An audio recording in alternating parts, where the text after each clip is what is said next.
Bonjour Église Le Phare, pour ceux qui ne me connaissent pas, moi c'est Ando. C'est une joie pour moi de vous accueillir à notre réunion d'aujourd'hui. Ça fait maintenant plusieurs années que je connais vos pasteurs Lydie et Michael et je crois vraiment que vous êtes bénis de les avoir parmi vous. Avant d'entendre un message biblique, on va chanter ensemble et aujourd'hui c'est l'équipe de louanges de l'Église La Chapelle dont je fais partie qui vous a préparé des chants.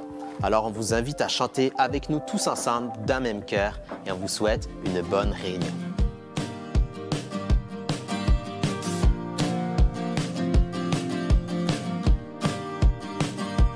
Venez devant le Créateur avec crainte émerveillée. Venez contempler sa splendeur et confiant approcher.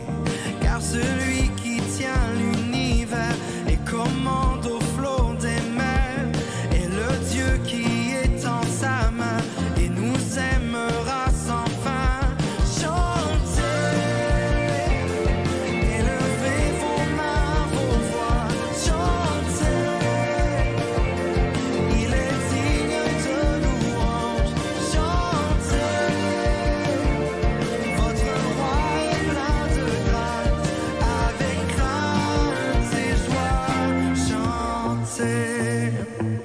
Nous sommes enfants de la promesse, les bien-aimés du Seigneur, conduits par le Dieu de tendresse, rachetés par sa douleur, offrant réconciliation à un monde qui espère éprouver l'affection d'un Père qui a jamais est fidèle.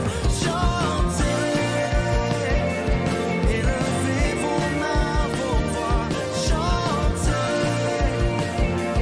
il est digne de louange, chantez, votre roi est plein de grâce, avec crainte et joie, chantez, oh chantez.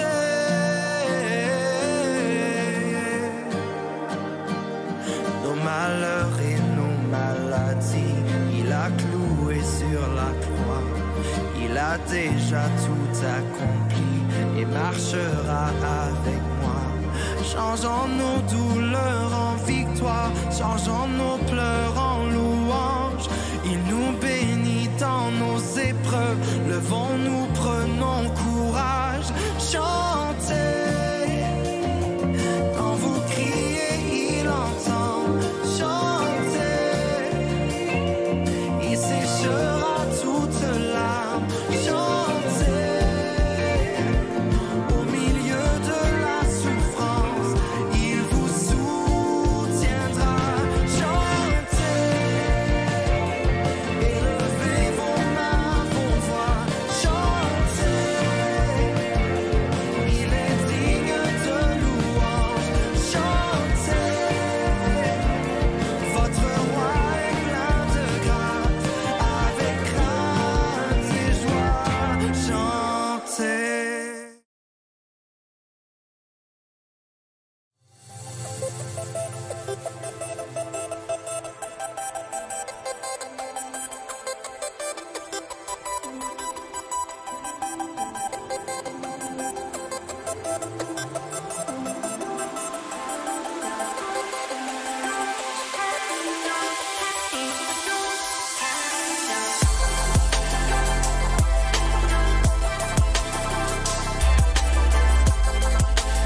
C'est le temps de laisser de côté tout ça et de répondre à l'appel de Jésus.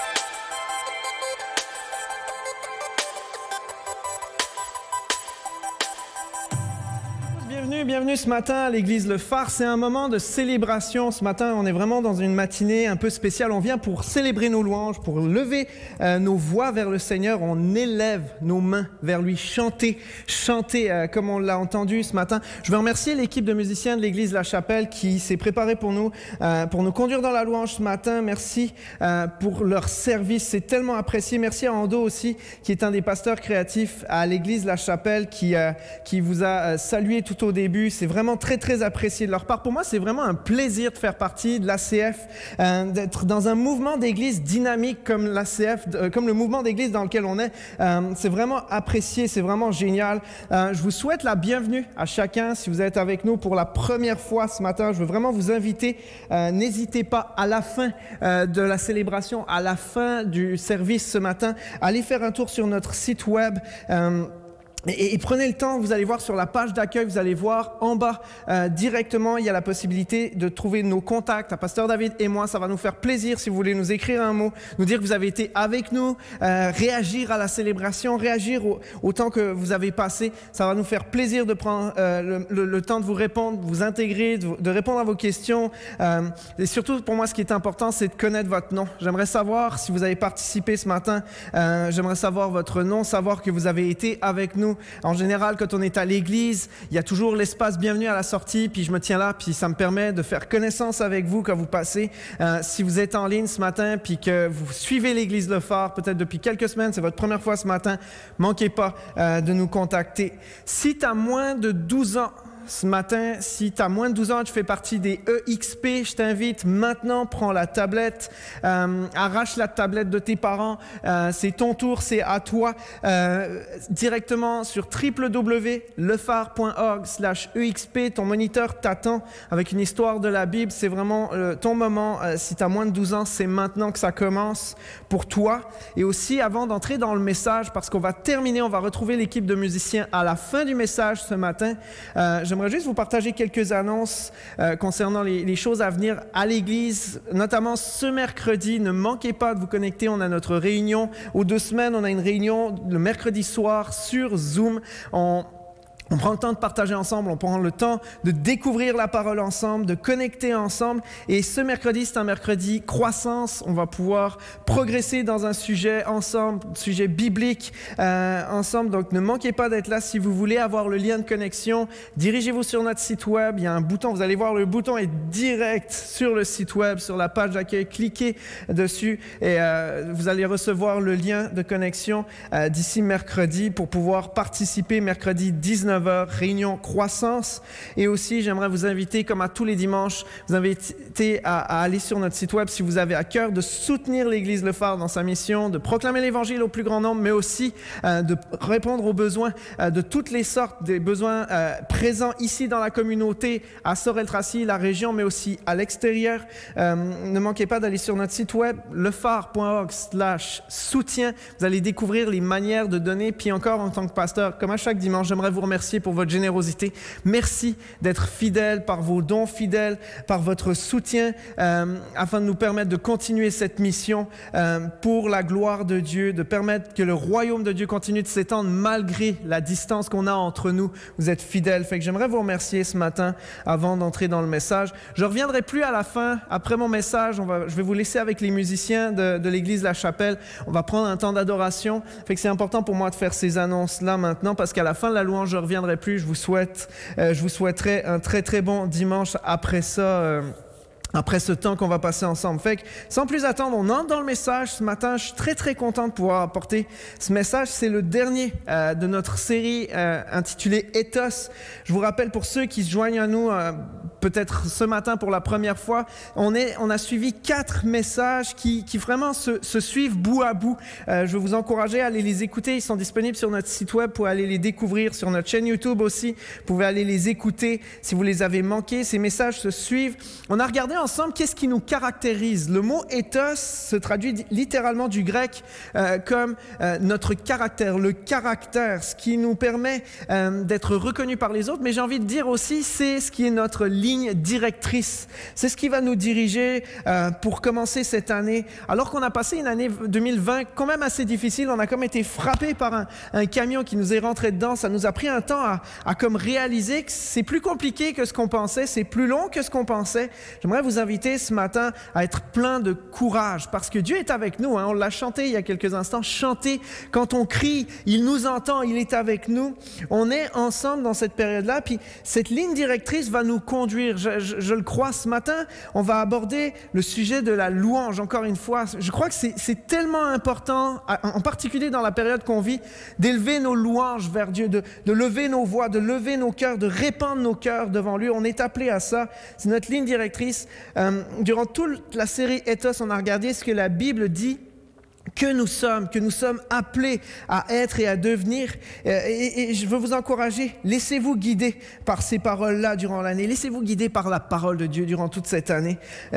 Nous sommes appelés à être caractérisés par toutes les choses qu'on a regardées durant cette série. Notre ethos, on l'a vu ensemble, c'est d'être ces serviteurs qui sont disponibles, prêts pour servir Dieu, quels que soient les besoins. Que je sois prêt ou que je sois pas prêt, Dieu m'appelle à être là au bon moment, au bon endroit, prêt à le servir avec une bonne attitude. Mais aussi, je suis appelé à être ce serviteur qui répond à l'appel, dont l'offrande est agréable à Dieu. Servir en ayant cette compréhension que mon service, que ce soit à l'Église, que ce soit dans différentes circonstances, lorsque je me mets au service du Seigneur, mon service est littéralement un sacrifice que j'offre, qui est appelé à avoir une bonne odeur, qui monte et qui a aussi un impact quelque part, un impact spirituel. À tellement de reprises dans la Bible, on voit des moments où un sacrifice est offert, puis le feu du ciel descend comme un signe d'approbation du Seigneur. Quand je sers, je veux que mon service ait un impact. Je veux que mon service ait un impact spirituel. Donc, on l'a vu ensemble, on est appelé à être des serviteurs dans l'offrande et agréables à Dieu. Des serviteurs dans le cœur et l'attention aussi sont solidement attachés au Seigneur. Solidement, qu'on soit focalisé durant cette année sur les choses essentielles, sur les choses importantes, qu'on soit prêt à passer notre chemin sur des choses qui ne méritent pas notre attention. Nous sommes appelés à refléter le caractère de Christ. Nous sommes appelés à témoigner pour la gloire de Dieu. Donc cette année, regardons en lien avec tous les messages qu'on a vus depuis le début de l'année, depuis le début de cette série, regardons cette série comme notre ligne directrice, très très important. C'est ce qu'on a regardé ensemble. Si vous les avez manqués, ces messages, allez les écouter. Moi ce matin, je vous invite avec moi, on va aller louer. On va louer Dieu, on va parler de l'adoration. Parce que c'est un trait de notre ethos. Nous sommes appelés à être des serviteurs, mais nous sommes aussi appelés à être des adorateurs. Le psaume 98, les versets 2 à 9 disent « L'Éternel a fait connaître son salut. Il a révélé sa justice sous les yeux des nations. Il s'est souvenu de sa bonté et de sa fidélité envers la communauté d'Israël. Aujourd'hui, jusqu'aux extrémités de la terre, on a vu le salut de notre Dieu pousser des cris de joie en l'honneur de l'Éternel. Habitants de toute la terre, faites éclater votre allégresse et chantez en l'honneur de l'Éternel avec la harpe, au son de tous les instruments, au son des trompettes et du cor. Poussez des cris de joie en présence du roi de l'Éternel. Que la mer retentisse avec tout ce qu'elle contient. Le monde et ceux qui l'habitent, que les fleuves battent des mains avec eux. Les montagnes poussent des cris de joie devant l'Éternel, car il vient juger la terre. Il jugera le monde avec justice et les peuples avec droiture. On adore parce que Dieu est bon. On n'adore pas juste comme de manière plate, on n'adore pas juste intérieurement, on adore avec exubérance, on adore parce que Dieu est bon, on adore parce que Dieu est puissant, on adore parce qu'il nous a créés. Ce psaume nous le dit avec tellement de justesse, nous invite à la louange, à une louange exubérante. On l'adore parce qu'il est grand, on l'adore parce qu'il agit avec justice et avec fidélité, parce qu'il nous a offert le salut, mais aussi il vient pour juger le monde avec justice. Il a sauvé mon âme, c'est pour ça que je l'adore. Il nous guérit, il nous console. On l'adore parce qu'il le mérite. Notre Seigneur le mérite. Et c'est pour ça qu'on se réunit ce matin pour le louer, pour l'adorer. C'est aussi pour ça que pour cette occasion, nous avons l'équipe de la chapelle, l'église de la chapelle qui est avec nous pour conduire les chants, pour nous conduire dans l'adoration. L'église est unique dans le monde. Je vous l'ai dit à plusieurs reprises dans cette série-là. L'Église, c'est la communauté des croyants qui s'unissent, qui forment un corps, dont le but ultime, c'est d'adorer, de rendre gloire à Dieu. Peut-être que vous allez me dire, on est limité. Effectivement, on est limité pour s'unir dans un même lieu, mais nous sommes unis ensemble. Ce matin, on est en direct. Si vous êtes avec nous, on est là pour louer le Seigneur. Partout où nous sommes, c'est des feux qui s'allument chez vous pour la gloire de Dieu. Et c'est ça notre but. On est là pour adorer, pour rendre gloire à Dieu. C'est à ça qu'on est reconnu en tant qu'Église. C'est à ça qu'on est reconnu. Nous sommes un peuple d'adorateurs. Si tu es en direct avec nous ce matin, tu peux clavarder si tu es sur ton cellulaire, sur ton iPad. Dis un amen à ça. Mets un pouce, fais quelque chose, mets un cœur, je ne sais pas, dis un amen à ça. On est appelé à être ce peuple d'adorateurs. Si tu es un adorateur ce matin, si tu es une adoratrice, si tu es quelqu'un qui loue le Seigneur ce matin pour tellement de choses qu'il fait dans ta vie, juste dis un amen à ça. Il faut qu'on réalise qu'adorer, c'est pas un devoir religieux. Adorer, c'est pas un devoir religieux, c'est pas quelque chose que je fais juste le dimanche matin, là. C'est pas quelque chose, je l'ai dit, on parlait du service dimanche passé. Quand je sers à l'Église, c'est pas du bénévolat que je fais comme je le ferais partout. Là, quand je sers à l'Église, je viens offrir une offrande au Seigneur. Mais ma louange, quand j'exprime mon adoration, quand je viens pour célébrer le nom de Jésus, c'est pas un devoir. Je suis pas obligé de le faire. Je le fais pas d'une manière machinale. Ou encore, peut-être que tu es à la maison en train de siroter ton café en pyjama. Regarde, c'est super, tu es dans le confort de chez toi, puis profites-en durant ce moment-là. Mais en même temps, tu ne peux pas rester juste comme un spectateur. Ah, c'est bon la louange, regarde. Il y a un tatouage, voyons donc. Il y a du drum ce matin, regarde ça. Tu ne peux pas juste faire ça, le spectateur. Tu viens pour adorer. Tu viens pour adorer. En fait, un adorateur-spectateur, ça n'existe pas. C'est impossible, c'est diamétralement opposé. Les deux notions sont en opposition, sont contradictoires totalement. Darlene Zschech, qui était une des leaders de louange de l'église Hillsong en Australie, dit ceci. La louange et l'adoration sont actives, non passives. C'est une décision du cœur, de la pensée et de notre volonté d'entrer dans ses parvis et dans sa présence. Nous n'adorons pas pour nous sentir bien. L'adoration déclare le règne puissant de Dieu dans nos vies. Et c'est tellement vrai. Je ne peux pas être un adorateur spectateur, ça ne marche pas. Si je viens dans la présence de Dieu pour l'adorer, je ne peux pas juste rester Peut-être, moi je viens de la Suisse, hein, tu sais, tu célèbres à l'intérieur, pour beaucoup, là, une joie profonde, très profonde. Peut-être c'est ton cas, hein, mais même dans la présence de Dieu, on n'a pas d'excuse, on ne peut pas rester comme ça. Même si tu es dans ta maison avec tes pantoufles dinosaures, là, je ne sais pas ce que tu portes ce matin, et je juge personne, honnêtement.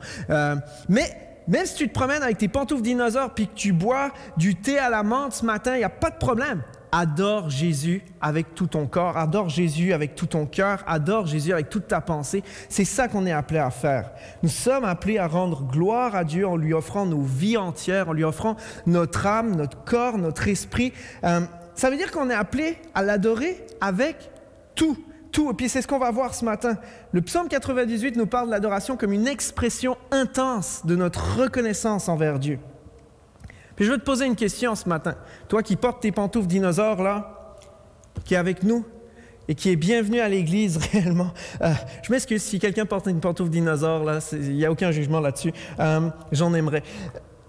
C'est quand la dernière fois que tu t'es arrêté? Je me pose la question à moi-même aussi. C'est quand la dernière fois que je me suis arrêté pour réaliser les bienfaits de Dieu dans ma vie? Dans cette année de pandémie, c'est quand? C'est quand que je me suis arrêté la dernière fois? C'est quand le dernier moment où j'ai senti une louange dans mon cœur qui montait là, puis je peux pas la retenir, il faut que je l'élève, et puis quels que soient les défis, je suis là, puis j'élève mon cœur, puis je sens la présence de Dieu dans ma vie, je sens la présence de Dieu ici, là où je suis, puis je sais qu'il me donne sa paix, mais je sais que je suis en train de l'adorer, puis qu'il agrée ma louange. C'est quand la dernière fois que tu as vécu ce moment-là intense? C'est quand la dernière fois que tu as élevé des chants? Peut-être que tu chantes faux, puis c'est une super de bonne excuse que tu as depuis des années. C'est parfait, tu es à la maison. Profites-en, chante à tue-tête. Tes voisins vont t'entendre louer le Seigneur. Il n'y a pas de problème avec ça, c'est pas grave, tu as le droit, c'est toi, c'est ton matin, tu as le droit de louer ton Dieu, puis il n'y a personne qui va pouvoir te dire quoi que ce soit là-dessus. C'est quand la dernière fois que j'ai loué avec cette intensité dans la louange, cette intensité? Le psaume 98 dit que les montagnes, La mer retentit, et tout, Psaume 98, 7, que la mer retentisse et tout ce qu'elle contient, le monde et ceux qui l'habitent. Les fleuves battent des mains avec eux. Les montagnes poussent des cris de joie. T'as-tu déjà vu une montagne pousser des cris de joie, toi? C'est incroyable. On est appelé une montagne, une montagne. Si toi, tu as des excuses pour dire « je loue profondément », moi, je loue profondément le Seigneur. J'aime pas chanter. Regarde, les montagnes ne bougent pas en général et là, elles poussent des cris de joie. Je veux t'inviter ce matin. Sois là avec une louange devant le Seigneur. On est appelé à adorer puis exprimer notre louange, notre amour, notre reconnaissance envers lui de plusieurs manières. Puis on va regarder un passage pour moi qui est incroyable dans l'Ancien Testament. Dans 2 Chroniques 7, dans l'Ancien Testament. Ce passage prend place alors que le peuple se présente, il vient se présenter devant Dieu pour la dédicace du temple que Salomon a fait bâtir en l'honneur de l'Éternel. Le roi David, qui était le père de Salomon, avait à cœur de bâtir un temple. Ça fait des années, il n'y a pas de temple pour que la présence de Dieu puisse résider en Israël. Il n'y a pas d'endroit pour accueillir la présence de Dieu en Israël. Et puis David veut bâtir un temple, puis Dieu va lui dire, c'est pas toi qui vas le bâtir, c'est ton fils. Et là, on est rendu, des décennies plus tard, on est rendu, le temple est prêt. Allez lire ces passages-là, vous allez voir, c'est incroyable de voir tout ce qui a été mis en place pour ce temple, pour venir adorer Dieu à ce moment-là. Et 2 Chroniques 7, c'est le moment de la dédicace. Le peuple vient, il y a une excitation, ils sont là, ils veulent louer Dieu. 2 Chroniques 7, les versets 1 à 7, lorsque Salomon eut fini de prier, le feu descendit du ciel et brûla l'holocauste et les sacrifices, et la gloire de l'Éternel remplit le temple. Les prêtres ne pouvaient entrer dans la maison de l'Éternel car la gloire de l'Éternel le remplissait. Moi, je veux vivre ces moments-là. Tous les Israélites virent descendre le feu et la gloire de l'Éternel sur le temple. Ils s'agenouillèrent, le visage contre terre, sur le pavé. Ils adorèrent et célébrèrent l'Éternel en disant « Il est bon, oui, sa bonté dure éternellement ». Il faut qu'on déclare ces choses-là pour nos vies encore aujourd'hui. Le roi et tout le peuple offrirent des sacrifices devant l'Éternel. Le roi Salomon offrit 22 000 bœufs et 120 000 brebis en sacrifice. C'est ainsi que le roi et tout le peuple firent la dédicace de la maison de Dieu. Les prêtres se tenaient à leur poste, ainsi que les Lévites, avec les instruments qu'ils avaient fabriqués en l'honneur de l'Éternel. Le drum en fait partie, mon frère, ma sœur, vraiment. Le drum en fait partie, la guitare électrique aussi en fait partie. Ils tapaient avec des cymbales, il n'y a rien de musical. Je ne sais pas si tu as déjà été à côté de quelqu'un qui joue juste de la cymbale, il n'y a rien de très, très mélodique là-dedans, mais ça fait partie des instruments qu'on utilise pour louer Dieu. Fabriqués en l'honneur de l'Éternel par le roi David pour célébrer l'Éternel en chantant « Oui, sa bonté dure éternellement ». D'après le cantique que David leur avait transmis, les prêtres sonnaient de la trompette en face d'eux et tout Israël était là. Salomon consacra le milieu du parvis qui se trouvait devant la maison de l'Éternel. En effet, c'est là qu'il offrit les holocaustes et les graisses des sacrifices de communion, parce que l'autel en bronze qu'il avait fait faire ne pouvait contenir les holocaustes, les offrandes et les graisses. Premier point ce matin, alors qu'on entre dans la louange, ce passage nous exprime, nous démontre pour moi, nous montre les différentes manières auxquelles on est appelé à adorer le Seigneur. Alors qu'on vient avec ce désir d'élever son nom, de louer la gloire de son nom, il y a plusieurs manières dont on est appelé à se présenter devant l'Éternel, à se présenter devant notre Dieu. Le premier point, c'est qu'on est appelé à s'adorer, à adorer en se prosternant devant Dieu. 2 Chroniques 7, verset 3. Tous les Israélites virent descendre le feu et la gloire de l'Éternel sur le temple. Ils s'agenouillèrent, le visage contre terre, sur le pavé. C'est quand la dernière fois que j'ai osé me mettre le front à terre sur le trottoir dans mon quartier parce que je voulais adorer Dieu. Ça ne m'est jamais arrivé, très honnêtement. S'agenouiller. Ça veut dire quoi pour nous, s'agenouiller dans la présence de Dieu? C'est se placer volontairement en position inférieure. C'est déclarer à Dieu qu'il est au-dessus de moi. C'est reconnaître que Dieu est au-dessus de moi. C'est pas moi qui suis au centre des besoins. C'est pas moi qui suis au centre de mon monde. C'est lui qui est au centre de l'univers dans lequel je suis parce qu'il m'a créé pour que je puisse y être. Et c'est lui qui va le rester. Je le reconnais. Je m'abaisse. Je suis appelé à reconnaître son règne sur ma vie. C'est littéralement prendre avec humilité ma place, d'adorateur en lui laissant la place de Dieu qui lui revient. Donc, on est vraiment appelé à s'agenouiller, à se prosterner devant lui. C'est notre premier acte d'adoration. On est appelé à s'agenouiller devant lui. C'est dans cette posture qu'on trouve vraiment... qu'on trouve notre premier acte d'adoration tellement important pour nous. Il faut qu'on le réalise. Alors qu'on est dans un monde où on est tellement souvent rivé sur soi, nos besoins, notre confort, nos choses. Si je donne ça, il va m'en manquer. Si je fais ci, j'en aurai pas. Peu importe, on est rivé sur nous. Tellement souvent, on est appelé dans la présence de Dieu à réaliser que c'est pas à propos de nous. C'est à propos de lui. C'est à propos de sa gloire. C'est notre premier acte d'adoration. Cette posture est notre premier acte concret d'adoration. Je m'agenouille, c'est le fait de reconnaître ma position fragile devant celle d'un Dieu qui est illimité et éternel, devant lequel je viens. C.S. Lewis a dit que l'humilité, ce n'est pas penser moins de soi, c'est penser moins à soi. Et je crois que c'est vraiment important de se le rappeler. Je suis appelé à venir dans la présence de Dieu avec humilité. Je ne pense pas que je suis rien. Oui, devant l'immensité de l'univers, je ne suis rien. Je ne pense pas que je suis mauvais. Oui, je suis mauvais. Je suis capable du pire comme du meilleur, comme toi aussi. C'est vrai.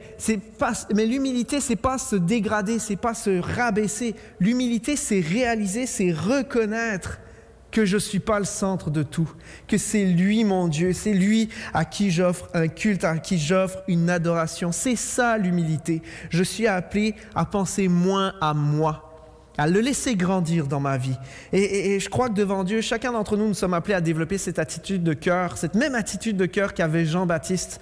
Dans Jean 3, on le voit déclarer que c'est pas lui le Messie. Il n'est pas lui le Messie. Il est venu devant le Messie, mais vraiment la promesse, elle dépend de lui. On va lire le passage, mais Jean-Baptiste a été prêt à déclarer qu'il faut qu'il grandisse en parlant de Jésus et que lui diminue peu à peu. Jean 3, versets 28 à 30, vous-même, vous m'êtes témoins que j'ai dit, moi, je ne suis pas le Messie, mais j'ai été envoyé devant lui. Celui qui a la mariée, c'est le marié, mais l'ami du marié qui se tient là et qui l'entend, lui, il se considère comme un témoin. Je suis là, puis je me réjouis pour mon ami. L'ami du marié se tient là et il est là, il l'entend et il éprouve une grande joie à cause de la joie du marié.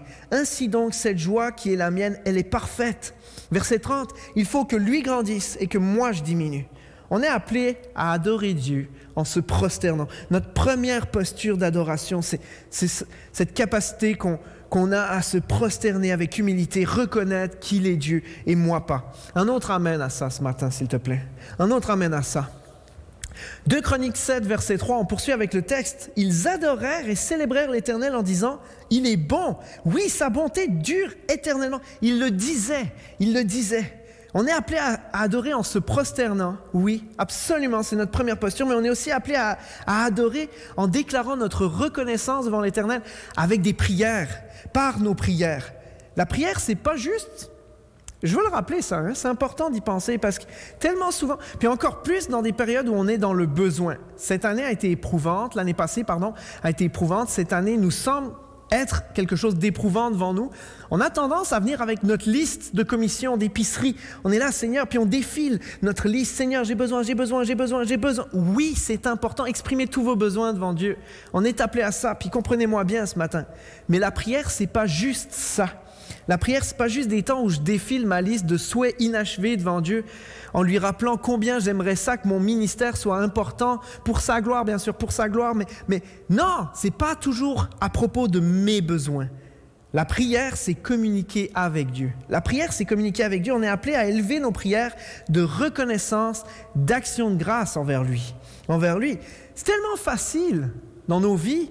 Quand Dieu agit, il est bon, puis on passe tout droit. On est habitué, tout va très vite. On est habitué à ce que tout... Il faut que ça marche. Regarde, je pense à quelqu'un qui est devant son ordinateur. On est tellement comme ça, rendu là. Je me rappelle, mes parents, Quand j'étais tout jeune, enfant, le premier ordinateur est rentré dans la maison. Révolution incroyable. C'est à moins de 20 ans, là, tu comprends pas du tout ce que je veux dire. C'est à moins de 15 ans, je suis un dinosaure. Et c'est à moins de 6 ans, ben oublie. J'ai chevauché un dinosaure probablement pour toi.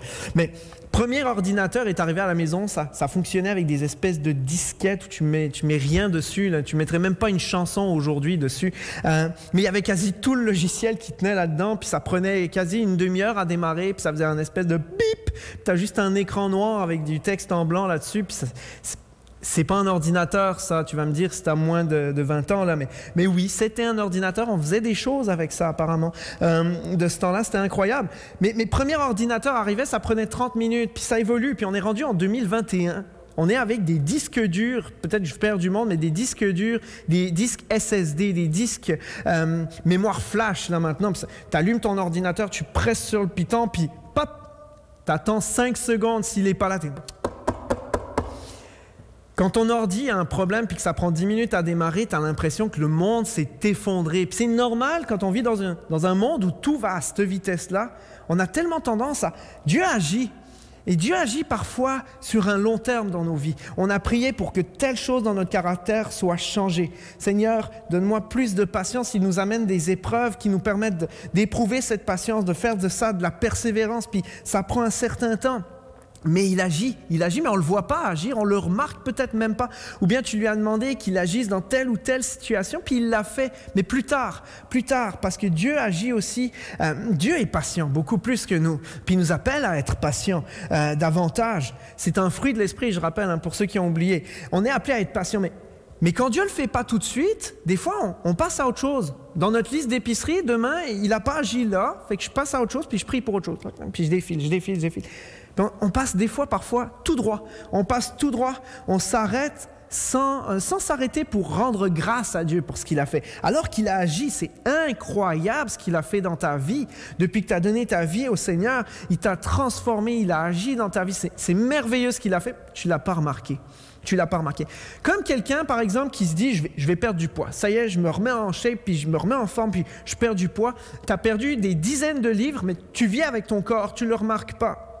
Et tellement souvent, on fait ça avec le Seigneur. Il agit dans nos vies, il nous accompagne quotidiennement, et on ne remarque peut-être même plus les choses qu'il fait dans nos vies à tous les jours. À chaque instant, il agit, parce que tout va tellement vite dans notre quotidien. L'apôtre Paul, dans 1 Thessaloniciens 5, dans la première lettre aux Thessaloniciens, au verset 18, va nous rappeler, dans ses dernières exhortations, à la fin dans le dernier chapitre, il va nous dire « Exprimez votre reconnaissance en toutes circonstances, car c'est la volonté de Dieu pour vous en Jésus-Christ. Exprimez votre reconnaissance par des prières. En toutes circonstances, soyons reconnaissants. » Pourquoi c'est important d'être reconnaissant devant Dieu? Pourquoi l'apôtre Paul le rappelle si souvent dans le Nouveau Testament, cette nécessité, même dans l'épreuve, d'être reconnaissant? Même dans ta course effrénée dans la vie, pourquoi c'est important d'être reconnaissant devant Dieu? Parce que je ne peux pas être reconnaissant sans m'arrêter. Dieu veut qu'on s'arrête. Arrêtez. Sachez que je suis Dieu. Reconnaissez. Je ne peux pas m'agenouiller devant Dieu si je ne m'arrête pas pour réaliser ce qu'il fait et qui il est dans ma vie. Dieu veut qu'on s'arrête. Par la reconnaissance qui grandit dans ma vie, Dieu permet à ma foi de grandir aussi. Dieu permet à ma foi de s'étendre. Parce que quand je m'arrête, je suis obligé, je m'arrête, je regarde pour être reconnaissant. Je dois regarder en arrière. Je regarde ce que Dieu a fait dans mon année. Je regarde ce que Dieu a fait dans cette année de pandémie qui était derrière nous en 2020. Je regarde tout ce qu'il a fait, comment il a été fidèle, comment il a été bon, comment il a permis que je puisse manquer de rien malgré les difficultés. Même si peut-être j'ai perdu mon emploi, il a été avec moi, il m'a accompagné. Peut-être que tu as des choses qui passent dans ta tête, des moments qui reviennent à ton esprit alors que je parle ce matin. Quand je m'arrête pour être reconnaissant, quand je regarde en arrière, je me rappelle que Dieu a été bon dans le passé. Mais je rappelle aussi à mon âme qu'il va continuer de l'être dans mon futur, qu'il continuera d'agir parce qu'il est toujours le même. Et c'est pour ça que c'est tellement important d'être reconnaissant. Venir devant le Seigneur avec des prières de reconnaissance, c'est vital pour nous. C'est vital, on en dépend. C'est vital parce que quand je suis reconnaissant, littéralement, je suis en train de rappeler à mon âme qui est le Dieu que je prie. Je rappelle à mon âme, au plus profond de moi, qui est le Dieu que je prie, quelles que soient les circonstances, quel que soit l'ennemi qui est devant moi, quelles que soient les défaites que j'ai pu vivre, les échecs. Je rappelle à mon âme, quand je vais regarder en arrière puis voir ce que Dieu a fait dans ma vie, lis la Bible, lis l'Ancien Testament. L'Ancien Testament nous enseigne comment Dieu a été fidèle avec son peuple dès le commencement. Et c'est à ça qu'on est appelé à réaliser que Dieu reste le même, il ne change pas, qu'il a été fidèle dans l'Ancien Testament avec son peuple, il l'a accompagné dans le désert, il l'a sorti de l'esclavage, il l'a conduit, il a promis un sauveur, il l'a envoyé. Et Jésus est venu, il s'est donné pour nous, il s'est sacrifié pour que mes péchés puissent être effacés, il a été cloué, crucifié, il est mort, il est ressuscité, il est avec moi aujourd'hui, il agit, il m'a promis que son esprit serait en moi, il serait avec moi à chaque jour, jusqu'à la fin, il serait avec moi, il ne me laisserait pas, pandémie, pas pandémie, dans l'épreuve, pas dans l'épreuve, quel que soit, dans l'échec, dans la victoire, il est avec moi, il est avec moi. Et je sais, parce que sa parole me le dit, puis parce qu'il l'a fait dans ma vie, je sais que s'il a été bon dans le passé, il va l'être demain. Amen. Amen. Je peux avoir 1 pouce, 2 pouces, s'il vous plaît. 2 Chroniques 7, verset 4. Le roi et tout le peuple offrirent des sacrifices devant l'Éternel. Le roi Salomon offrit 22 000 bœufs et 120 000 brebis en sacrifice. Hey, c'est quelque chose là. Vous allez me dire, ouais, c'est le roi. Le roi offrait ça devant le peuple, mais le peuple était là pour offrir son sacrifice. 22 000 bœufs, 120 000 brebis. On parle d'une reconnaissance. On adore sur nos genoux avec humilité, on se prosterne. Ça, c'est notre première posture, comme je vous l'ai dit. On est appelé à adorer avec des prières de reconnaissance, mais on est aussi appelé à adorer avec le fruit de notre labeur. Eh oui, je suis obligé d'en parler encore ce dimanche, mais oui, être généreux fait partie de mon adoration envers Dieu. Ça fait partie, c'est dans la Bible. Et dans ce passage de 2 Chroniques, c'est un exemple qui est flagrant. C'est flagrant, comme ça en fait partie, ça fait partie de notre adoration, c'est comme quelque chose de naturel, ça vient avec. C'est pas juste une invention humaine, vous savez, c'est pas juste une invention ou une demande, c'est un acte d'adoration véritable qu'on retrouve même ailleurs, à d'autres places dans l'Ancien Testament où c'est flagrant. Dieu agit dans ma vie, je suis appelé à reconnaître avec le fruit de mon labeur, à le remercier avec quelque chose, à être conséquent. Regardez, t'aimes quelqu'un, tu l'aimes. Regardez, moi là, je me confesse. Confession d'un pasteur, on a eu des formations cette fin de semaine, il y avait la prédication d'aujourd'hui à préparer, et j'ai pas eu l'occasion de commander des fleurs à mon épouse. Je me confesse devant tout le monde, elle écoute en direct, puis je le sais qu'elle le sait, puis je le sais, on le sait tous, puis voilà, fail. Je me rattraperai. Je lui ai offert un restaurant, j'ai essayé de me rattraper autant que possible, mais la Saint-Valentin, c'est aujourd'hui, j'ai pas le temps, puis il y a toutes sortes de choses, j'ai pas eu le temps de me préparer d'avance pour ça. Je passe ça, juste un petit message subliminal pour vous qui êtes mariés. Chère mari, chère épouse, prenez le temps de faire un petit geste, de faire quelque chose. Mais quand tu aimes quelqu'un, tu vas le démontrer avec quelque chose en général. Tu essaies de le faire, au moins une fois dans l'année. Tu essaies de le faire. Je te promets, si tu es marié, si tu es avec ta conjointe et que tu oublies son anniversaire puis que tu oublies de lui offrir un cadeau, tu vas probablement le ressentir, tu vas le savoir. Fais pas ça. Quand j'aime quelqu'un, quand je suis reconnaissant envers quelqu'un, je viens avec quelque chose, je ne viens pas sans rien dans les mains. Quand je suis invité chez des amis, quand je suis invité chez quelqu'un, encore plus maintenant, ça fait des mois que tu n'as pas invité personne ou que tu n'as pas été invité par personne. Quand tu vas être invité cet été pour un barbecue, viens pas avec rien, tu viens avec quelque chose, juste parce que c'est ça. J'ai envie de reconnaître, je suis content d'être chez toi, j'apprécie ton geste, tu m'invites chez toi, puis je veux venir avec quelque chose en main, je ne viens pas sans rien juste pour profiter du moment. Je veux participer, je veux faire quelque chose. C'est un acte d'adoration véritable. Genèse 14, versets 17 à 20. Lorsqu'Abraham revint de sa victoire sur Kedor Laomer, si tu cherches des prénoms pour tes enfants, je t'en présente plusieurs ce matin.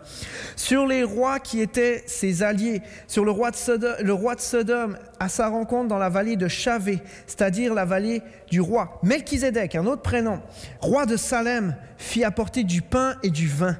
Il était prêtre du Dieu Très-Haut et il bénit Abraham en disant qu'Abraham soit béni par le Dieu Très-Haut, le maître du ciel et de la terre. Béni soit le Dieu Très-Haut qui a livré tes ennemis entre tes mains. Et Abraham, qu'est-ce qu'Abraham a fait? Il lui donna la dîme de tout. On est dans la Genèse, dans le premier livre de la Bible. Il lui donna la dîme de tout ce qu'il possédait, la dîme de tout ce qu'il avait entre ses mains. Et c'est ce qu'Abraham a fait en reconnaissance de cette bénédiction, de ce que Dieu avait fait. Il l'avait accompagné, il lui a permis d'avoir la victoire sur ses ennemis. Il lui donna la dîme de tout.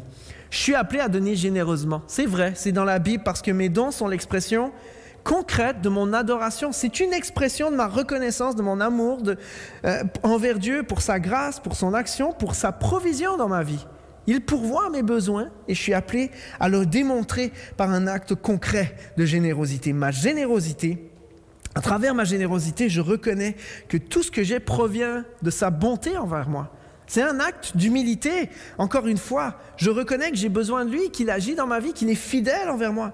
Puis par mes dons, à travers ces dons-là que j'offre au Seigneur, j'exprime ma foi aussi qu'il pourvoira encore.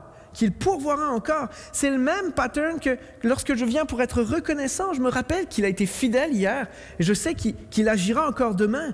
Mais alors que je donne avec foi, je donne avec foi parce que je sais il a pourvu aujourd'hui puis hier, il va le faire encore. Je l'espère, je le sais.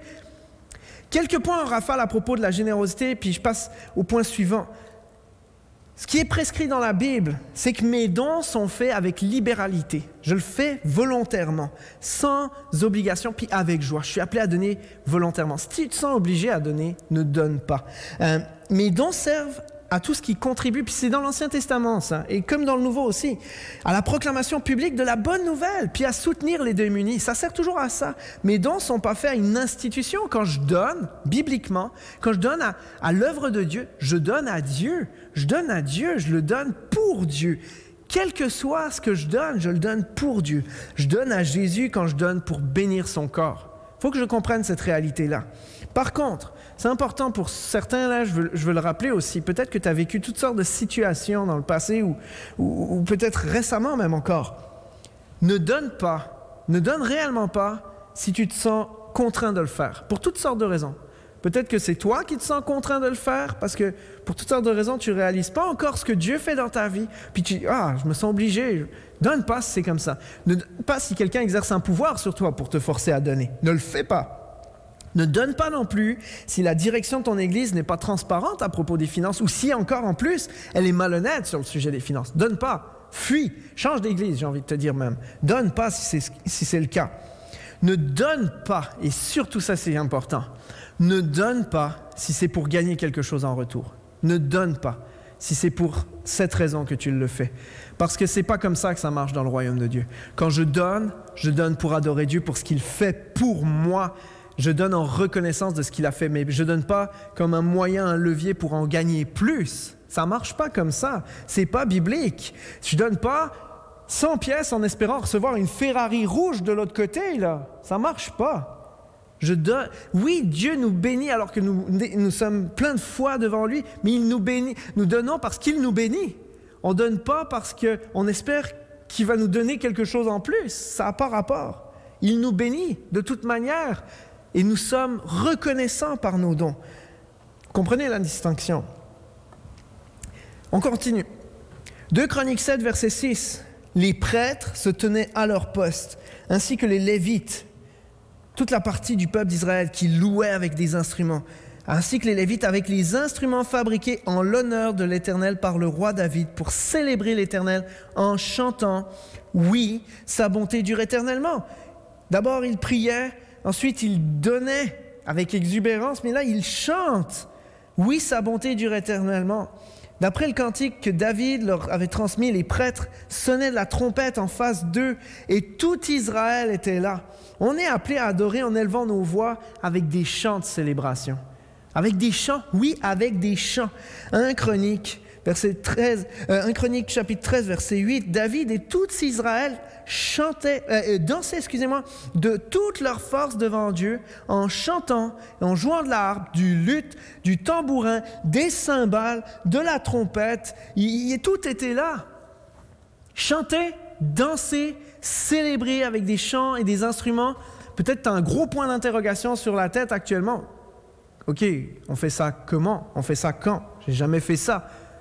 Oui, on est appelé à faire ça. Oui, on est appelé à danser dans la présence de Dieu. c'est un exemple que j'aime reprendre parce que pour moi, c'est flagrant. Je ne suis pas un danseur, là. Je suis vraiment pas. Je danse à l'intérieur. J'ai une belle danse de la nuque. Quand il y a de la musique, tu sais, je danse pas plus que ça. Là. Je suis pas un danseur, je suis pas souple. Mais il y a des moments dans la vie où il y a des choses tellement incroyables qui arrivent que tu sais que ça vient de Dieu. C'est une bénédiction incroyable.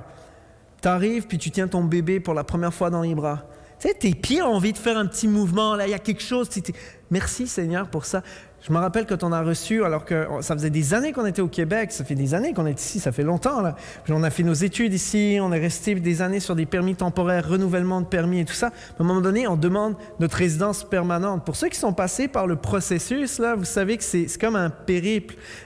Pour ceux qui ont vu les 12 travaux d'Astérix, ça ressemble à ça, là. Tu passes d'un kiosque à l'autre, puis d'un point à l'autre, puis tu attends. Puis là, nous, on a fait notre demande, puis incroyablement, je ne sais pas comment c'est arrivé, c'est miraculeux. En 3 semaines, on a eu la première étape. Boum, je reçois le papier. Wow! Honnêtement, Lydie ne l'a pas vu, elle n'était pas à la maison. J'ai dansé tout seul. J'étais content, j'étais vraiment content. Il y a des moments comme ça où il y a des choses qui t'arrivent, puis même si tu n'es pas un danseur, tu as envie. Tu as envie de célébrer, puis il y a une expression, ton corps, ta voix veut s'exprimer. Y a rien, en fait, c'est comme, c'est exubérant. 1 Chronique 13, 8, David et tout le peuple d'Israël dansaient de toute leur force. As-tu déjà dansé toutes tes forces devant l'Éternel en chantant et en jouant de la harpe, du luth, du tambourin, des cymbales, des trompettes, des moments comme ça, là. On est appelé à vivre ces moments-là. Même si un sort est loi, sa vie tout à l'intérieur, t'es appelé à célébrer avec des cris de joie, avec des danses, avec tes chants, avec des instruments, parce que Dieu ne prend pas de pause dans nos vies, même en pleine pandémie. Il continue d'être Dieu et il continue de te bénir et il continue de t'accompagner. Et peu importe que tu sois un danseur ou pas, si c'est juste la nuque, puis que c'est tout ce que tu peux bouger, c'est merveilleux, mais fais-le. On ne fait pas un karaoké le dimanche matin. Certains, je l'ai déjà entendu, c'est cute un peu. On ne fait pas un karaoké, c'est pas le karaoké du dimanche matin que les chrétiens font, là. C'est pas un karaoké. Nous, on est là pour adorer, c'est pour ça qu'on chante. Si tu chantes faux dans ces moments-là, c'est pas grave. Et puis en plus de ça, je l'ai dit tantôt, tu es dans ta maison, donc profites-en, c'est pas grave. Chante de toutes tes forces. Ça change rien que tu chantes faux. C'est pas à propos de toi. C'est pas à propos de tout ce que tu peux penser de toi. Ces chants-là ne sont pas pour nous. Ces chants-là sont pour lui. Ils sont pour lui. C'est lui qu'on chante. C'est lui qu'on célèbre. On décentre notre attention de nous pour le louer, lui. Même si je chante faux, ça ne change rien. Ces chants-là sont l'expression de notre adoration envers Dieu. C'est pour ça qu'on chante tous les dimanches. C'est pour ça que c'est important de continuer, même en pandémie, même si on a toutes sortes de défis techniques, on continue de chanter, même si on ne sait pas chanter, même si tu n'aimes pas chanter, j'ai envie de te dire ce matin, même quand tu n'as pas le goût de chanter, pour toutes sortes de raisons, continue de le faire, continue de le faire. Je me rappelle un moment, quand j'étais plus jeune dans la foi, quelque chose était arrivé, une épreuve, puis je me rappelle avoir vécu un moment où j'étais dans une réunion de jeunesse, puis ils nous invitaient à louer Dieu, puis leader louange nous invitait à louer Dieu, puis je forçais. Il y avait quelque chose qui se passait, puis je n'étais pas dans un état de louer Dieu. Puis je me rappelle avoir juste dit, Seigneur, je veux te louer même si je ne veux pas te louer. Ça peut paraître bizarre, mais je me suis forcé à l'adorer parce que ce n'est pas à propos de moi, ce n'est pas à propos des situations que je vis, c'est parce que j'avais à cœur juste de le louer lui. Puis c'est dans ce moment-là que j'ai vécu aussi une paix, j'ai vécu une libération aussi de cette angoisse, de cette crainte que je vivais, de tout ce que... Quand tu décentres ton attention de l'épreuve sur laquelle tu vis pour louer Dieu, il y a quelque chose de miraculeux qui prend place, réellement. Si tu n'as pas le goût de chanter, chante ce matin. C'est ce qu'on va faire à la fin de ce message. Et je veux terminer avec ça. Puis aussi, je veux juste préciser, si tu chantes faux, chante de tout ton cœur. Mais on va continuer de faire des auditions à l'église, par contre, pour ceux qui conduisent le peuple dans la louange. C'est important, je veux juste le préciser. Je termine avec ça. On est appelé à louer, à chanter, à prier, à célébrer avec exubérance. Avec exubérance, pas juste de manière superficielle ou vite fait. 2 Chroniques 7, puis c'est tellement flagrant. Ce passage-là est tellement incroyable. Salomon consacra le milieu du parvis qui se trouvait devant la maison de l'Éternel. En effet, c'est pas là qu'on offrait les sacrifices, là. C'est là qu'il offrit les holocaustes et les graisses des sacrifices de communion, parce que l'autel en bronze qu'il avait fait faire ne pouvait contenir les holocaustes et les graisses, et les offrandes et les graisses, tellement il y en avait. Ça débordait, il y en avait, c'était exubérant. Il y en avait tellement qu'ils ne pouvaient pas faire les holocaustes, puis les offrandes, les sacrifices, là où ils avaient prévu de le faire à la base, parce que ça débordait. C'était incroyable. Mais on est appelé à louer comme ça. On est appelé à louer comme ça. Je rappelle que le temple de Dieu, le temple d'Israël, là, ça représentait l'endroit où Dieu allait résider. Dieu habite en toi, il vit en toi. Tu as toutes les raisons dans ta vie pour louer Dieu d'une manière exubérante, comme on le voit dans ce passage. Notre louange, c'est littéralement l'expression de notre amour, de notre reconnaissance envers Dieu, pour qui il est, pour ce qu'il a fait envers Dieu, pour son peuple aussi, qui m'entoure. Peut-être qu'on se voit moins les dimanches matins, comme avant, mais on se voit les mercredis, puis on s'appelle, puis on sait qu'on est là les uns pour les autres, on prie les uns pour... Le peuple de Dieu t'entoure encore. On est encore ce peuple-là, on est encore ce corps-là. Je suis appelé à être reconnaissant pour le corps qui m'entoure, pour le corps dans lequel je suis, qui est le corps de Christ, et aussi pour tout ce qu'il a créé. Je suis appelé à être reconnaissant pour ça. On ne peut pas être des calculateurs, je l'ai dit dimanche passé par rapport au service, mais je l'applique pour ce message ce matin aussi. Quand on vient adorer Dieu, que vont penser les autres? Si je chante faux, qu'est-ce qui se passe? Qu'est-ce que les autres vont penser? Mes enfants ne m'ont jamais vu louer en dansant. Qu'est-ce qu'ils vont dire? Il est malade. Pas bien, papa. Que vont dire les autres? Je ne peux pas être calculateur. Que vont penser les autres? Si je donne ça, il va m'en manquer. Je ne peux pas donner ça. Je ne peux pas faire ça. J'ai à cœur de le faire, mais il va m'en manquer. Ou je donne, mais Seigneur, bénis-moi plus, j'en veux plus. Si je donne, c'est comme un bras de levier que tu fais, c'est comme, j'ai donné, Seigneur, il faut que... Non! En Jésus, il faut qu'on réalise que Jésus nous a tout donné. En Jésus, nous avons tout. Il s'est donné sans se limiter pour qu'on puisse vivre en lui sans absolument manquer de rien. Il est avec nous. On n'a pas à avoir peur pour demain. On n'a pas à avoir peur pour ce qu'il y a aujourd'hui. Il est avec nous. Même si je traverse l'épreuve, même si je marche dans la vallée de l'ombre de la mort, c'est ce que le psalmiste va dire. Il est avec moi. Il me rassure et il me conduit vers des eaux paisibles. Il me conduit vers un endroit où je peux être en paix, en sécurité. Il est avec moi. Je ne peux pas être calculateur quand je viens adorer. Et ce matin, on vient déclarer notre louange d'une manière extravagante. Je veux t'inviter, l'équipe de louange va nous conduire là, loue d'une manière extravagante, d'une manière exubérante, d'une manière visible, d'une manière bruyante. Sois sincère dans ta louange, d'une manière profonde, d'une manière généreuse. Regardez, il y a une image qui apparaît à votre écran que je trouve tellement à propos pour toi qui n'oses peut-être pas louer, qui t'es gêné. Commence à prendre l'habitude de fonctionner comme ça. Puis prépare-toi pour les prochaines fois où on va pouvoir se rassembler ensemble. Puis quand on va louer Jésus, on va être vraiment... Je veux t'inviter à prendre cette habitude d'adoration, de louange dans ta vie. Mais cette image-là, c'est le type qui... Moi, quand je loue, là, je ressemble à ça. Je sais que je ressemble à ça, mais ça ne me dérange pas parce que dans mon cœur, quand je te loue Jésus, je ressemble à ça. Je suis là, je suis plein de grâce, puis je te redonne tout ce que j'ai de meilleur, tout ce que j'ai au fond de moi qui a peut-être peu de valeur, mais c'est tout ce que j'ai, puis je te le donne, puis je veux t'inviter à le donner comme ça. Je veux t'inviter à le donner comme ça. Tu es appelé à louer Dieu de cette manière-là, peu importe ce que les autres vont en penser. Notre état, c'est d'être des adorateurs, même au cœur de la pandémie. Même au cœur de ce qu'on vit, dans les choses difficiles qu'on traverse, on est appelé à être des adorateurs. On est reconnu pour être un peuple d'adorateurs. Ici, c'est une maison d'adoration. C'est une maison de louange, d'adoration. C'est la maison où on vient célébrer Dieu, le Dieu de l'univers. Et c'est ça qu'on est appelé à être. C'est à ça qu'on est appelé à être reconnu aussi par les gens autour de nous. Fait que c'est tellement important qu'on puisse s'en souvenir et qu'on le mette en pratique cette année. Je l'ai dit, c'est notre ligne directrice, cette série. C'est important. Gardons-le à l'esprit. Il faut qu'on soit reconnaissant. Et j'ai envie de te dire ce matin, tu peux être reconnaissant parce que Dieu est fidèle. Je veux le rappeler à ton âme ce matin. Peut-être que tu vis toutes sortes de choses actuellement. Tu peux être reconnaissant. Tu peux le chanter parce qu'il a tout donné. Peut-être que tu ne le connais pas bien, ce Dieu-là encore. Tu peux lui faire confiance. Ose lui faire confiance ce matin. Ose le louer quelques instants. Ose élever son nom quelques instants. Ose détourner ton attention et ton cœur de tes épreuves pour le regarder lui et ses solutions qu'il a pour ta vie. Ose détourner ton attention de tes problèmes quelques instants. On est appelé non pas à choisir aussi, très important ça. On n'est pas appelé dans ce passage-là, on voit comme 5 manières de louer et de venir dans la louange, dans l'adoration devant Dieu. Je ne suis pas appelé à choisir celle que je préfère. De nouveau, ce n'est pas à propos de nous, là.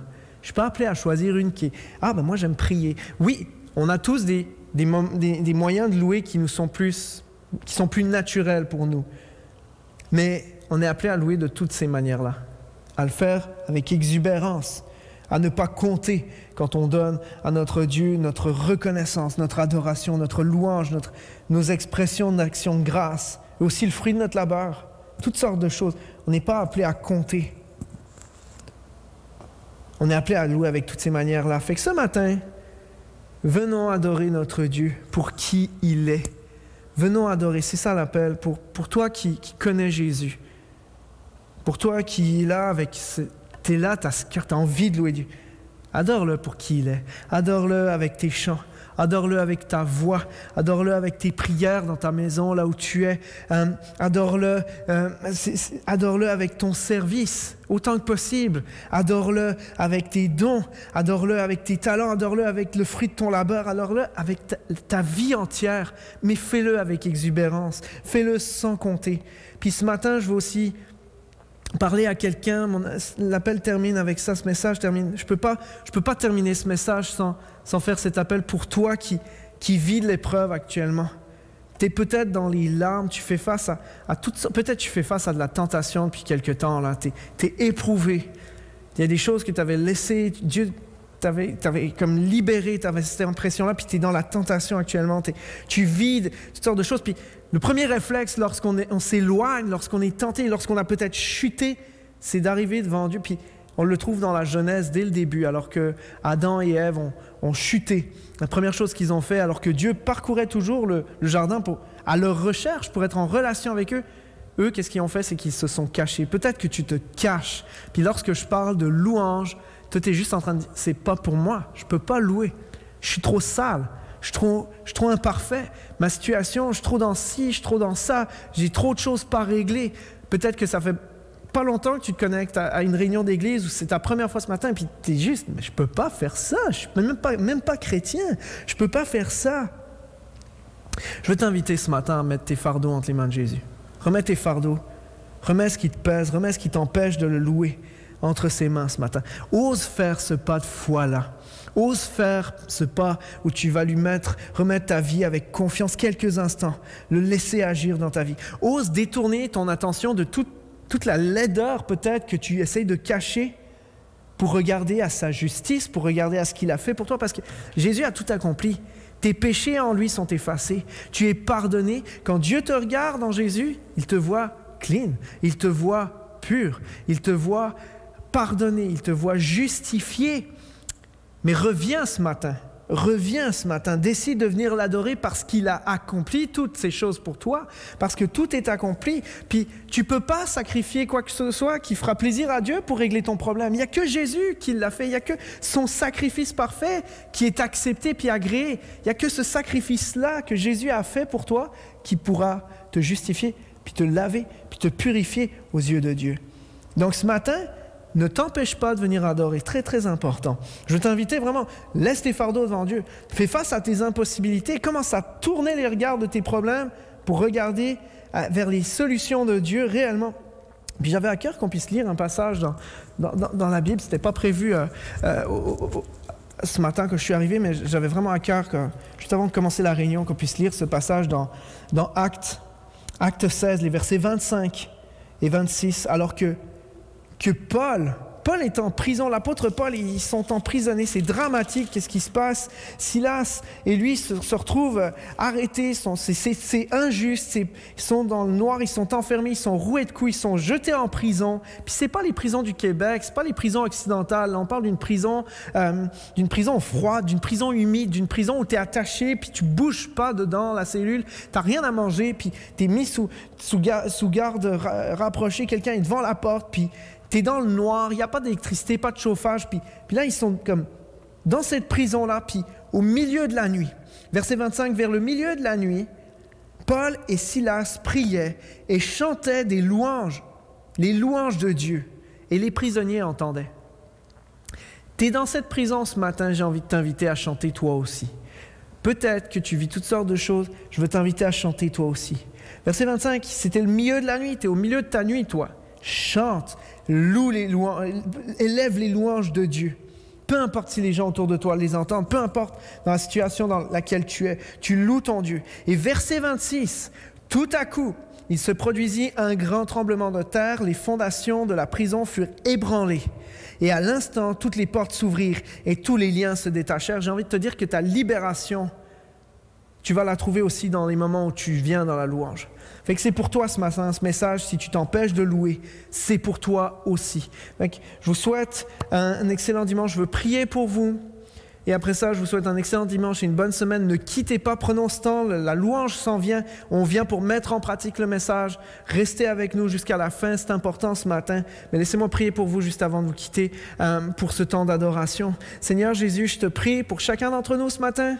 On vient avec reconnaissance pour ce que tu fais, pour qui tu es dans nos vies. On vient avec une anticipation de ce que tu veux faire au milieu de nous.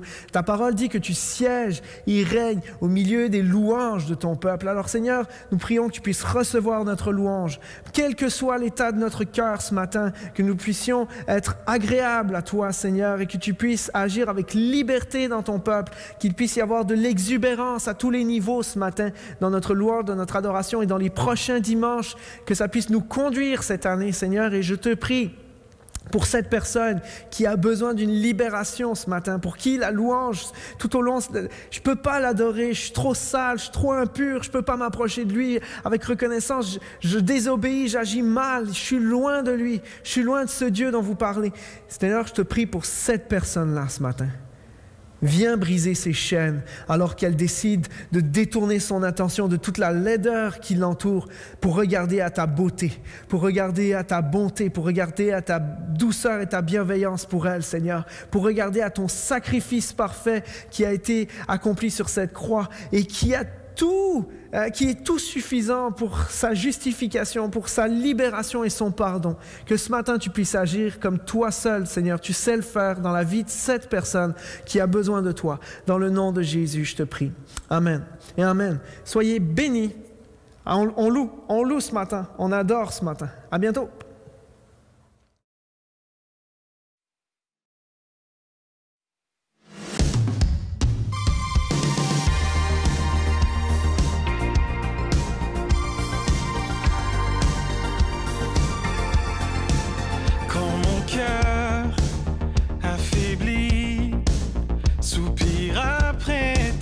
Présence dans ta demeure, tu me conduis, tu me remplis d'assurance. Tu es vivant à jamais. Ton amour est sans fin.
digne de tous les chants que je chanterai, digne de la louange que j'élèverai, digne de chaque souffle que je te rendrai. Je vis pour toi.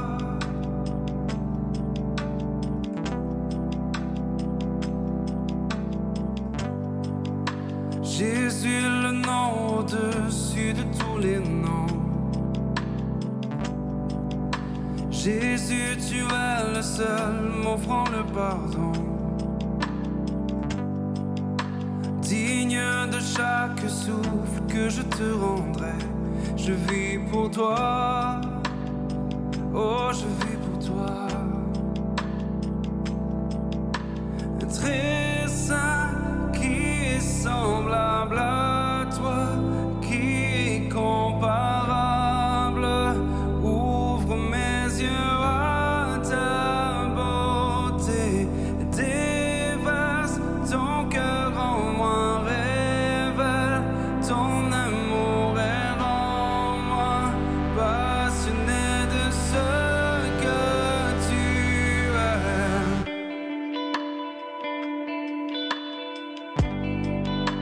Digne de tous les chants que je chanterai,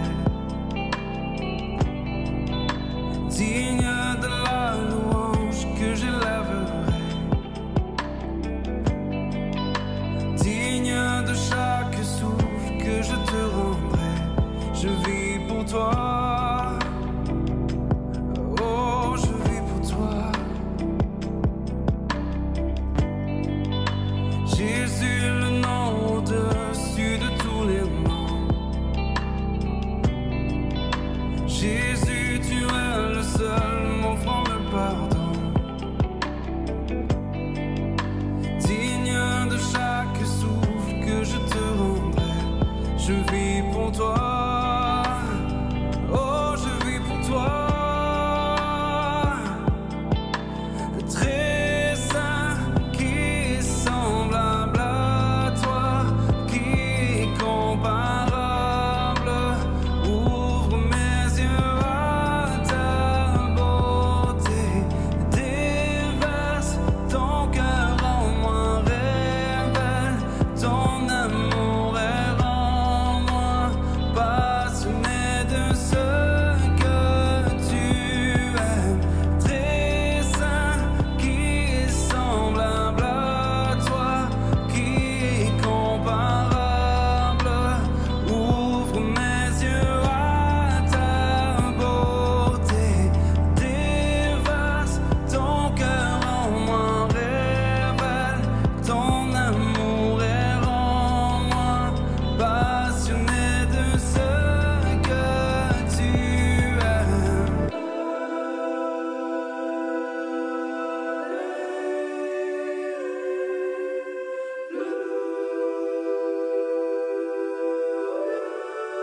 Rends-moi passionné.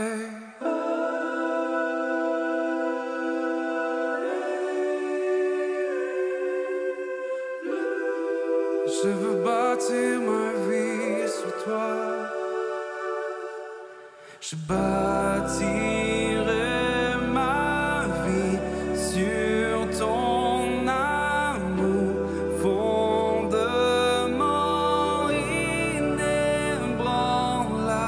et j'ancrerai ma foi en ton nom seul.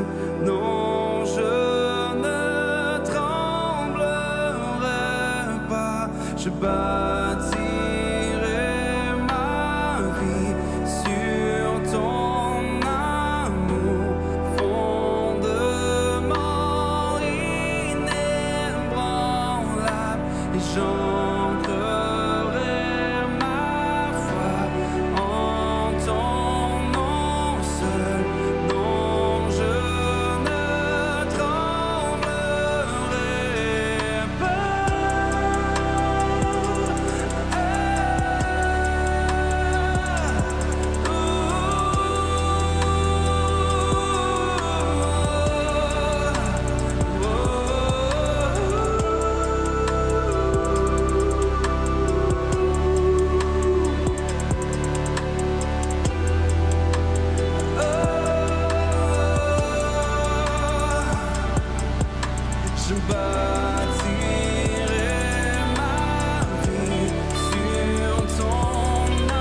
Je bâtis ma vie sur toi.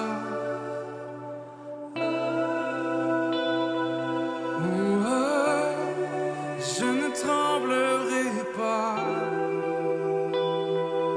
si je bâtis ma vie sur toi.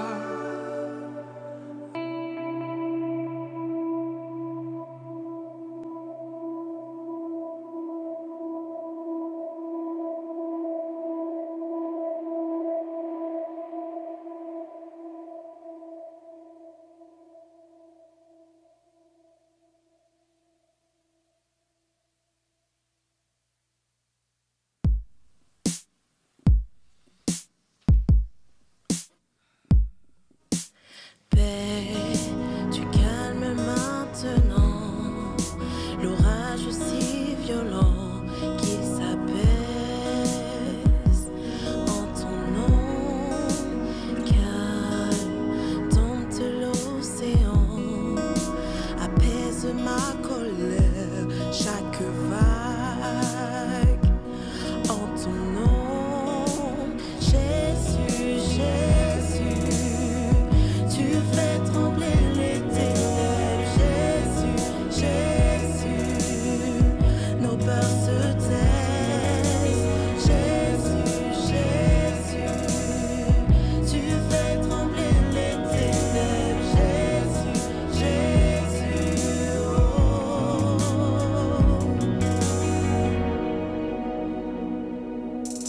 Souffle, que ces sauts revivent. Insuffle en moi un chant pour qu'encore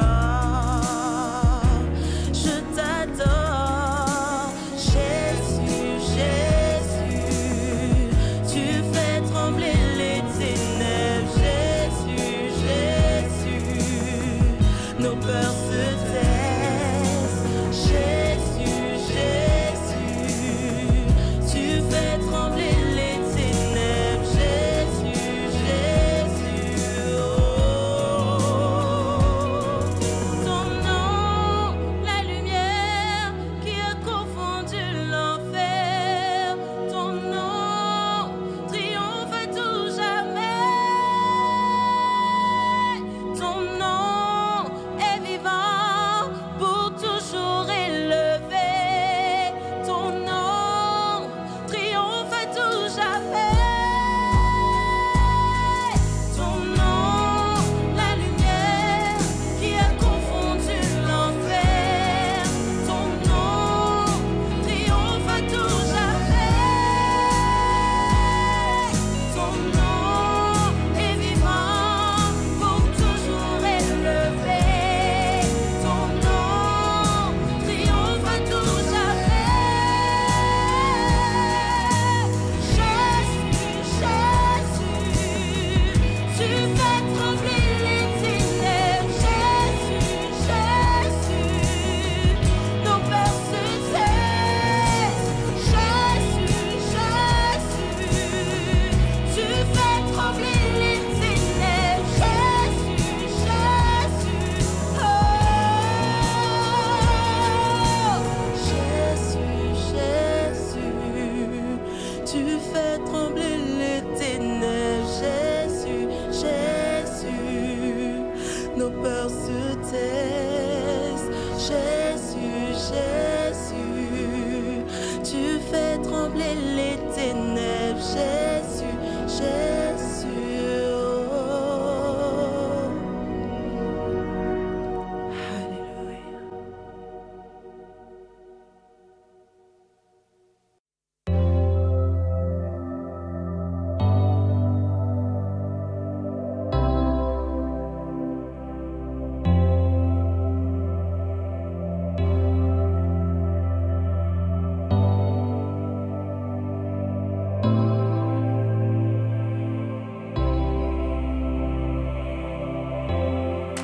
Tout ce temps j'ai marché,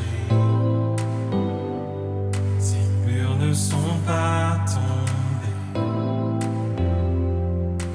mais jamais tu ne m'as laissé.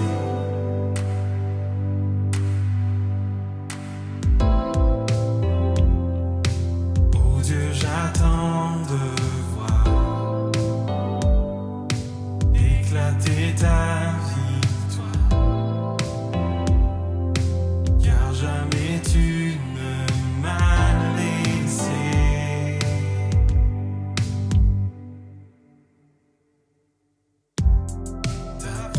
c'est vrai, et ta fidélité durera jamais.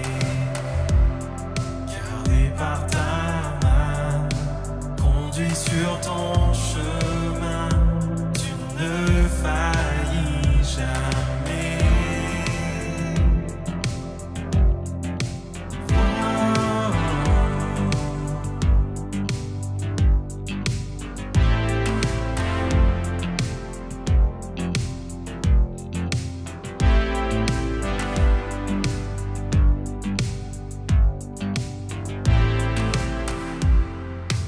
La nuit disparaîtra, ta parole s'accomplira. Mon cœur chantera tes louanges.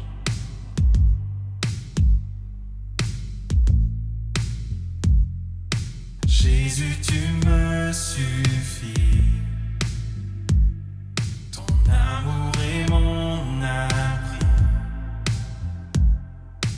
Mon cœur chantera tes louanges.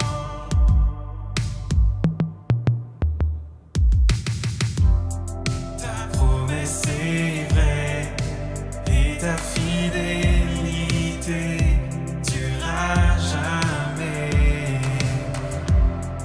Gardé par ta main, conduit sur ton chemin, tu ne faillis jamais.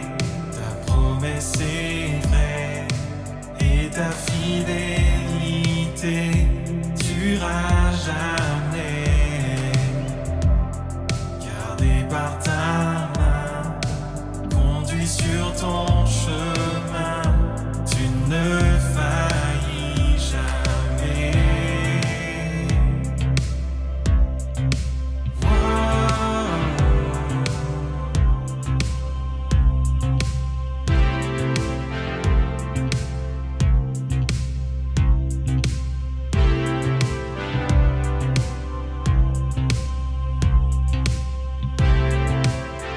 Mes yeux t'ont vu bouger les montagnes, et je le crois, à nouveau tu le feras.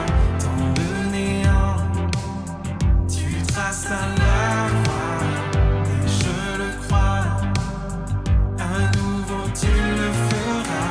Mes yeux t'ont vu bouger les montagnes, et je le crois, à nouveau tu le feras. Dans le néant, tu traces la voie, et je le crois, à nouveau tu le feras. Mes yeux t'ont vu bouger les montagnes, et je le crois, à nouveau tu le feras. Dans le néant, tu traces la voie, et je le crois, à nouveau tu le feras.